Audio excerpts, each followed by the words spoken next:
Hello.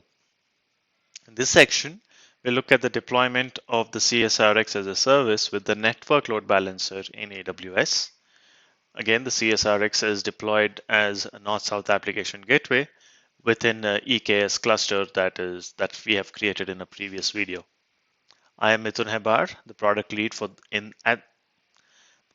in the security group at Juniper Networks.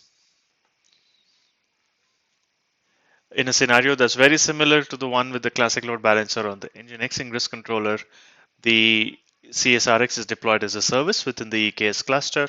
Traffic from the internet being routed to the web application service is the cSRX service first, which performs NATing functions in this video, but can be deployed, can be configured to perform IDP and application security kind of functions and screens to prevent malicious traffic from hitting your web applications deployed within the EKS cluster.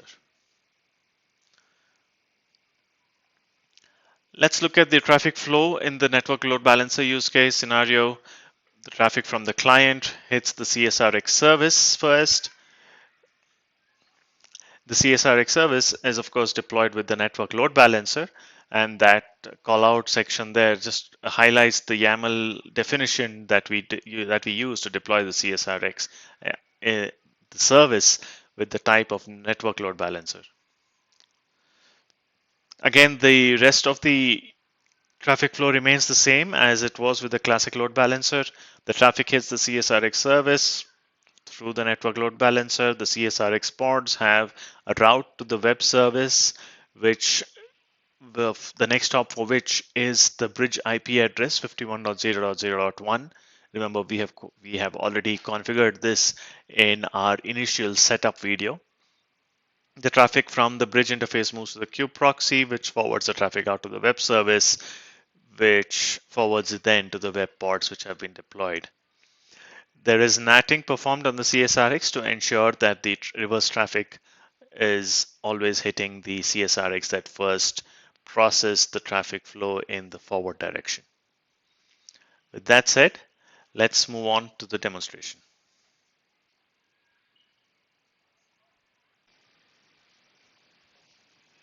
In this video, we use the network load balancer in AWS to load balance the traffic between the different pods deployed in the EKS cluster. Firstly, we see all the pods that are deployed and take note of the IP address of the web service.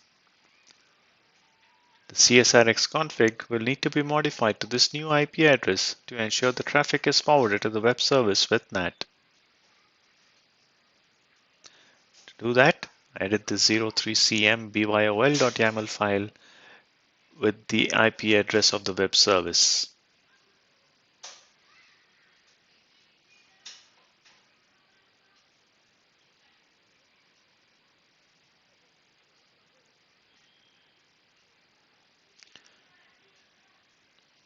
The cSRX config has been modified to this new IP address to ensure the traffic is forwarded to the web service with NAT performed on the cSRX. Once done, we apply the kubectl configuration, and within 15 seconds, we see that the cSRX pods are running and ready to service traffic.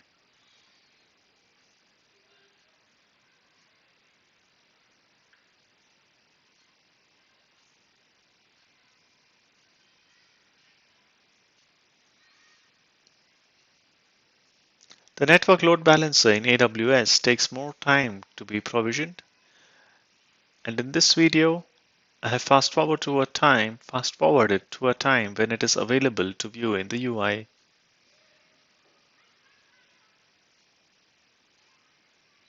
We see that the address is not reachable, and that is because the load balancer is still in the provisioning state. If we look for the targets or listeners to the NLB, we see that the pods are still in the initial state.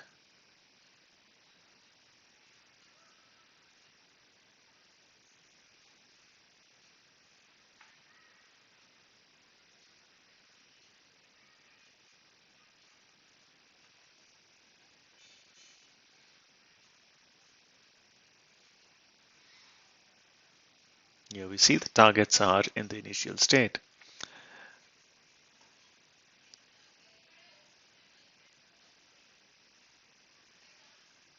Let me fast forward a little now.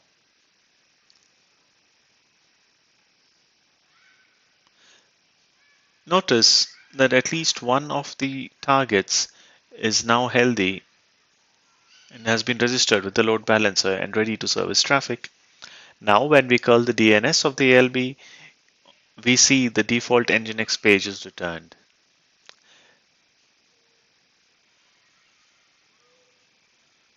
And the same is viewable on the browser as well.